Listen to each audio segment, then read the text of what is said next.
أعوذ بالله من الشيطان الرجيم. بسم الله الرحمن الرحيم. Assalamualaikum warahmatullahi taala wabarakatuh. Murid-murid, kita teruskan lagi pelajaran kita, iaitu pada perkara tauhid. Dan sebelum itu, mari sama-sama kita baca doa penerangan hati. Bismillahirrahmanirrahim. Allahumma aftah alaina hikmataka wanshur alaina min khazaini rahmatika ya arhamar rahimin. Rabbi shrah li sadri wa yassir li amri wahlul 'uqdatam min lisani yafqahu qawli.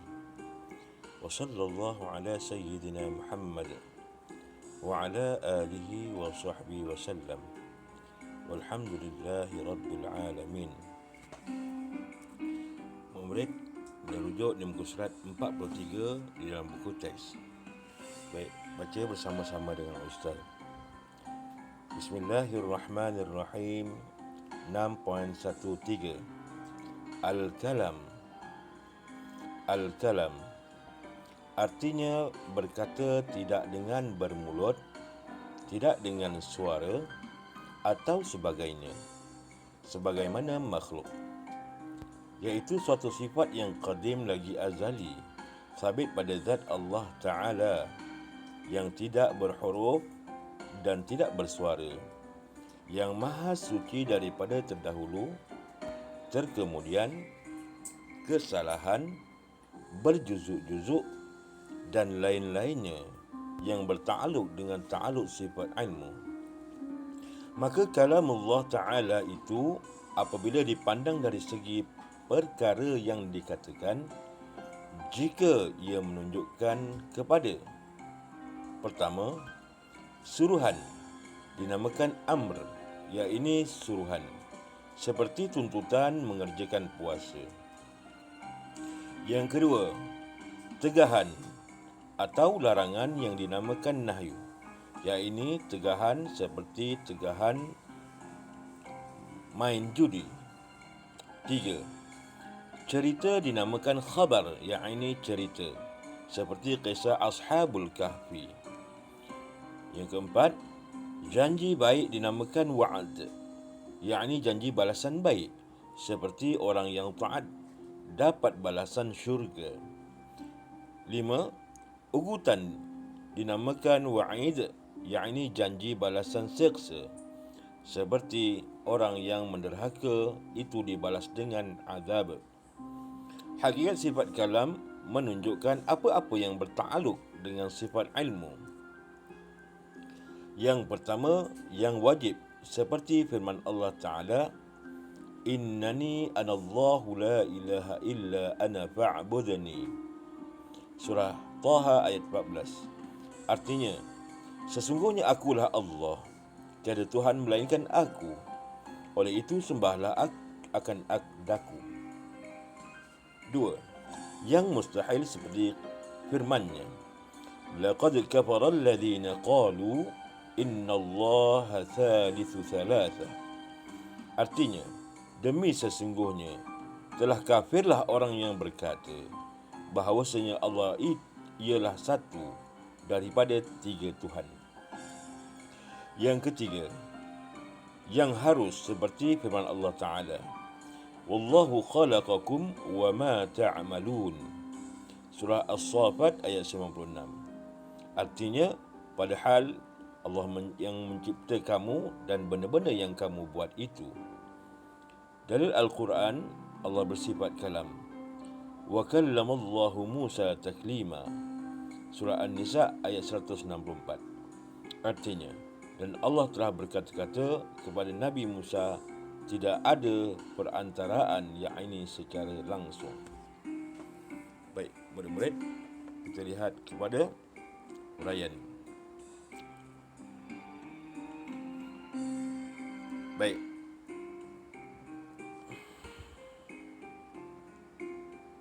Sifat Allah yang ke-13 yang kita akan hurai pada hari ini, iaitu sifat al-kalam. Apa maksud al-kalam? Maksud al-kalam iaitu berkata. Allah Maha berkata-kata. Baik, Allah Maha berkata-kata. Artinya berkata-kata tidak dengan mulut. Itu yang pertama. Tidak dengan. Tidak dengan apa? Pertama, tidak dengan bermulut. Kemudian, tidak dengan suara, tak ada suara. Ini Allah berkata-kata. Kemudian, dan sebagainya. Iaitu satu sifat yang qadim. Sifat Allah ini, Al-Kalam ni ada satu sifat yang qadim. Apa maksud qadim? Azali. Apa maksud azali? Terdahulu. Tidak ada awalnya. Tiada masa ketika itu. Qadim lagi azali. Qadim, azali. Apa lawan pada qadim? Hadis, baharu. Makhluk baharu. Sedangkan kalam Allah ini qadim. Kita baharu, makhluk baharu. Kata-kata kita baharu. Tapi kalam Allah ini qadim, azali. Qadim lagi azali. Bukan baharu, bukan sekarang. Kalam Allah adalah qadim azali. Kemudian sabit pada zat Allah. Kalam Allah ni terletaknya pada zat Allah Taala. Daripada yang tidak berhuruf. Tadi tidak dengan bermulut, tidak dengan suara. Kemudian tidak berhuruf. Kemudian tidak bersuara. Kakak dah siap belum?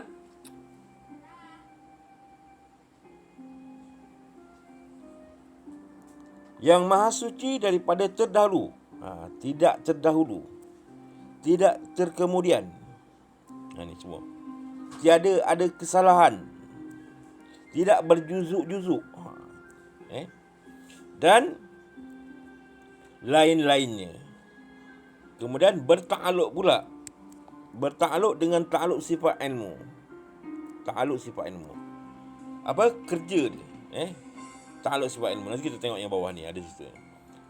Maka kalam Allah Ta'ala itu apabila dipandang dari segi perkara yang dikatakan, jika ia menunjukkan kepada, jadi kalam Allah tu yang dikatakan kepada kita, yang disebutkan, iaitu tentang apa? Suruhan, apa lagi? Tegahan, apa lagi? Janji baik, apa lagi? Ugutan.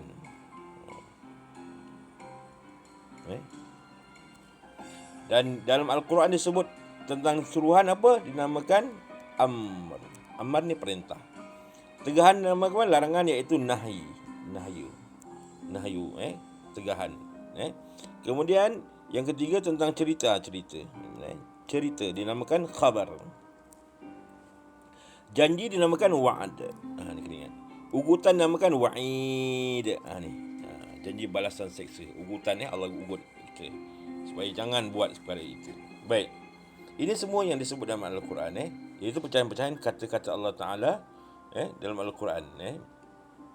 Kemudian,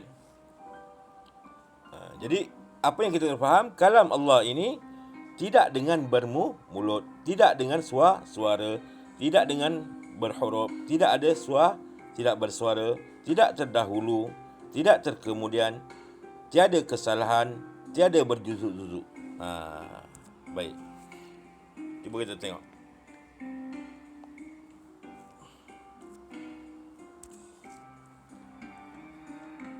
Baik.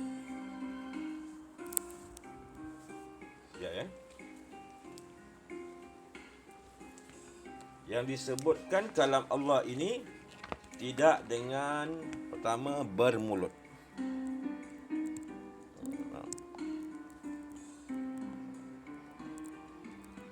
Bermulut.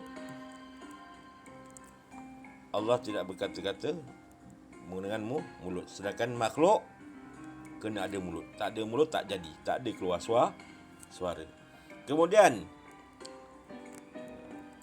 tak bermulut, tapi makhluk bermulut. Allah tidak bersuara.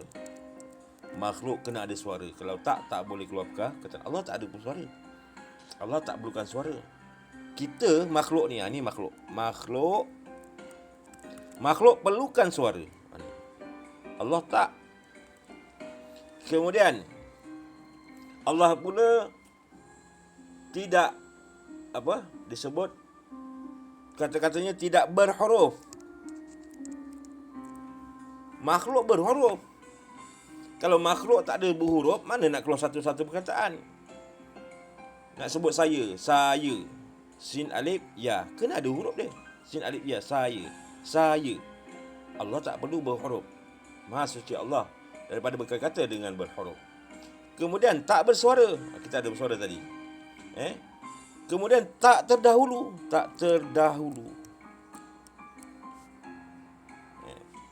Tak terkemudian. Apa maksud tak terdahulu dan tak kemudian ni? Kalau tengok saya pergi sekolah. Kata-kata ni nak mulakan terdahulunya dia saya. Sekolah kemudian. Ni kita punya kata-kata. Kita ada perkataan terdahulu kemudian. Sedangkan Allah tidak ada terdahulu, perlu ni yang ni awal, yang ni perlu akhir. Tak perlu. Allah tak perlu. Kita perlu. Kita perlu ada saya dulu pergi sekolah. Kemudian kita ada kemudian. Kita ada awal, kita ada akhir kata-kata kita ni. Dan kita punya kata-kata bermasa. Allah ni semua tak ada. Tak perlu. Tak perlu. Baik. Nak kita cakap sekaligus, boleh? Kita cakap tak terus orang faham, boleh? Tak boleh. Kita mesti ada saya pergi sekolah. Menaiki basikal. Kita mesti susunan. Saya, kemudian pergi, dia mula nama Saya ni sat nama, pergi sekolah, pergi perbuatan, sekolah apa? Sekolah tempat, nama juga. Menaiki perbuatan, basikal, nama. Nampak? Kita susunan dia. Allah tak perlu macam ni. Ada kemudian, ada akhir, bermula dengan fi'il, bermula dengan perbuatan, bermula dengan nama. Tak, Allah tak perlu. Tak perlu seperti ni susunan juzuk-juzuk ni. Juzuk-juzuk terdahulu, yang disebut terdahulu dan terkemudian. Baik. Kemudian tak ada kesalahan. Sekarang manusia ada kesalahan. Ustaz sendiri cakap daripada awal sampai sekarang, berapa banyak kesalahan yang Ustaz cakap, kan? Ada yang terlencong dan sebagainya. Kemudian berjuzuk-juzuk. Allah ni tak berjuzuk-juzuk. Tidak berjuzuk-juzuk. Sekejap Ustaz tambah sikit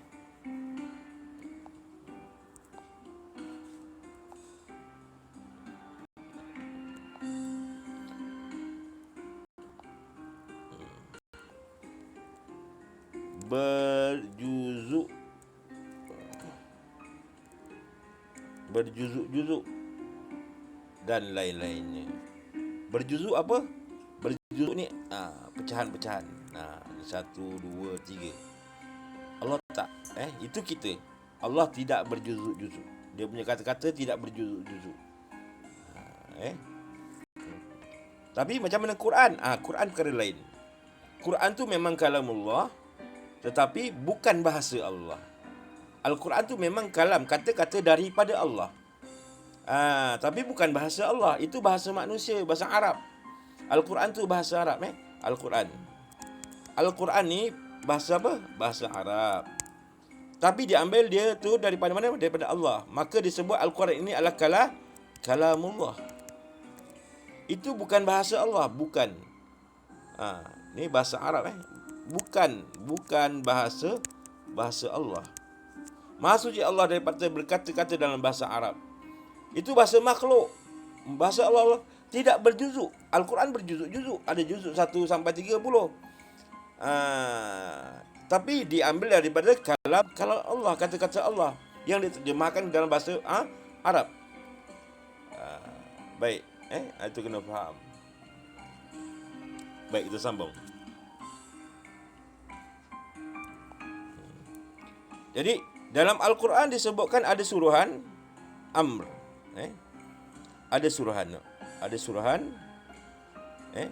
Ada tuntutan untuk mengerjakan puasa. Seperti tuntutan puasa Allah kata apa disebut? Ya ayyuhallazina amanu, ya ayyuhallazina amanu kutiba alaikumusiyam. Allah kata, ya ayyuhallazina amanu, wahai orang yang beriman. Ini tentang tuntutan berpuasa.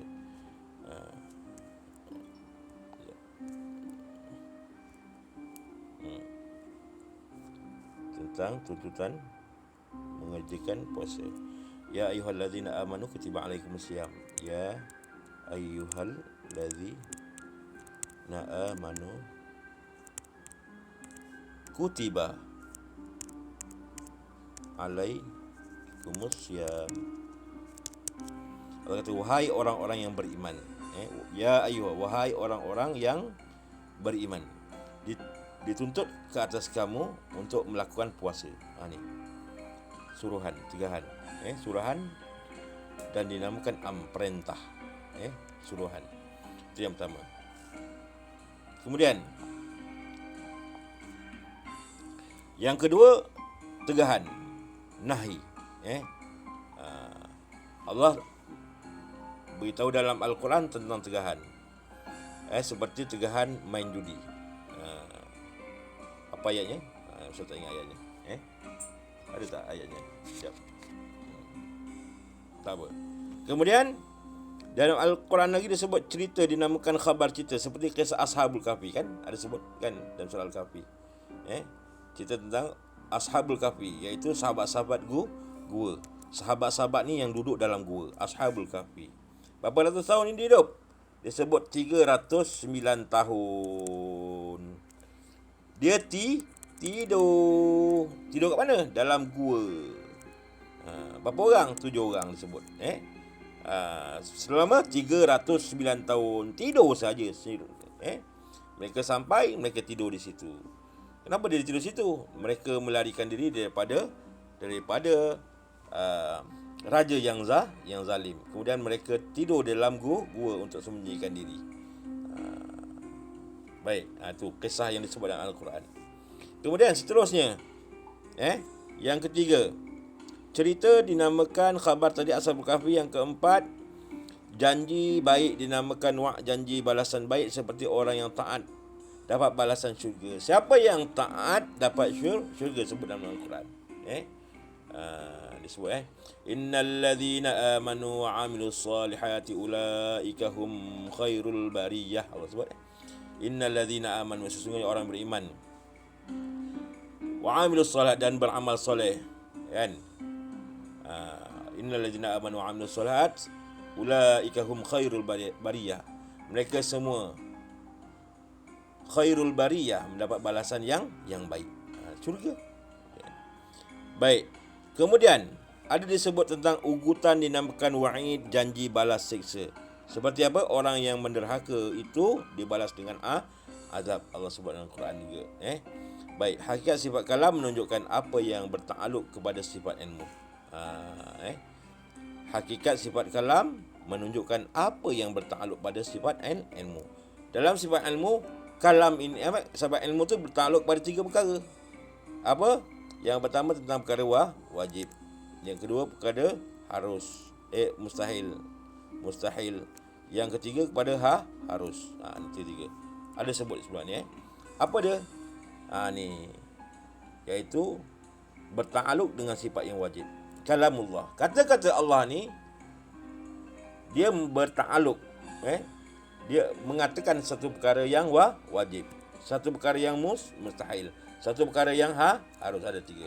Apa dia perkara yang wajib? Seperti firman Allah dalam sebut innani anallahu la ilaha illa ana fa'budun. Allah kata, sesungguhnya aku adalah Allah, tiada Tuhan melainkan aku, maka sembahlah aku. Allah kata, ini perintah Allah Ta'ala. Aku adalah Allah. Ini wajiblah. Allah la ilaha illa ana, tidak ada Tuhan melainkan aku. Ini perkara yang wajib. Wajib Allah itu ada. Jadi perkara ini wajib. Kalau perkara mustahil, ni Allah sebut laqad kafara allazina qalu innallaha salisu salasa. Sesungguhnya orang kafir itu adalah orang-orang yang berkata sesungguhnya Allah itu salisu salasa. Demi sungguhnya telah kafirlah orang yang berkata bahawasanya Allah itu ialah satu daripada 3. Ni satu daripada 3. Ini orang Kristian cakap Tuhan tu ada apa? Tuhan tu ada satu. Tapi dalam satu ada 3.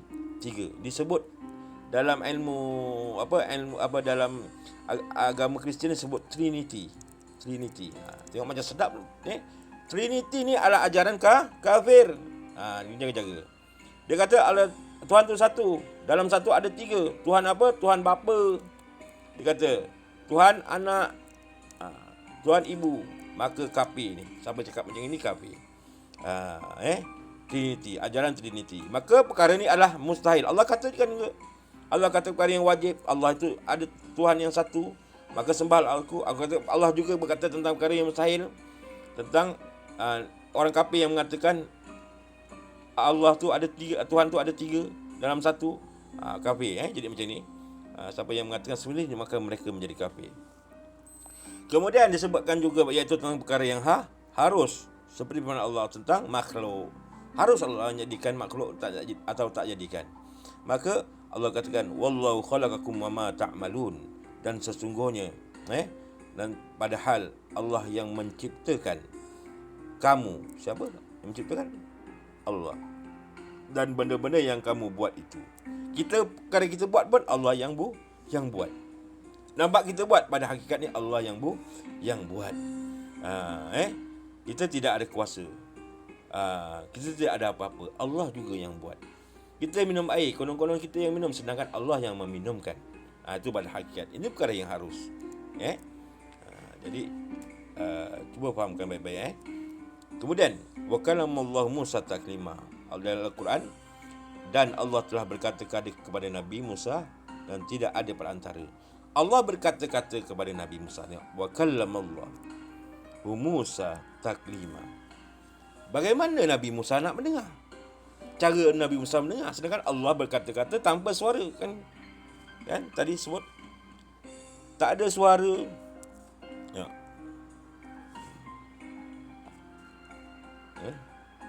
Mana tadi?